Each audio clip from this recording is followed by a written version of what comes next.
மேலும் ஆதவ் அர்ஜுனா செய்யக்கூடிய கிறுக்குத்தனங்களுக்கு தங்கள் குடும்பத்திற்கும் எந்த சம்பந்தமும் இல்லை எனவும், இது தொடரும் பட்சத்துல வழக்கு தொடரப்படும் எனவும் சமூக வலைதளங்கள்ல எச்சரிக்கையை விடுத்திருக்கிறார்.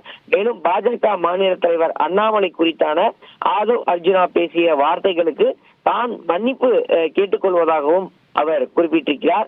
ஏற்கனவே மத்திய மாநில அரசு கட்சி தலைவர்களை எதிர்த்து ஆதவ் அர்ஜுனா பொது மேடையில பல்வேறு விமர்சனங்களை முன்வைத்து வரக்கூடிய ஒரு சூழல்ல ஆதவ் அர்ஜுனா எடுக்கக்கூடிய அரசியல் முடிவுகள் அவருடைய தனிப்பட்ட விருப்பம் சார்ந்தது எனவும், அவருடைய அரசியல் செயல்பாடுகள் தங்களுடைய குடும்பத்துடன் இணைத்து பார்க்க வேண்டாம் என ஆதவ் அர்ஜுனாவுடைய மனைவி அதிபரின் மார்டினின் மகளுமான டெய்சி தனது சமூக வலைதளங்கள்ல கருத்து வெளியிட்டிருந்த ஒரு சூழல்ல தற்போது மார்டினின் மகன் ஜோஸ் சார்லஸ் மார்டினும் தற்போது கடும் எதிர்ப்பை தெரிவித்திருப்பது குறிப்பிடத்தக்கதாக பார்க்கப்படுகிறது.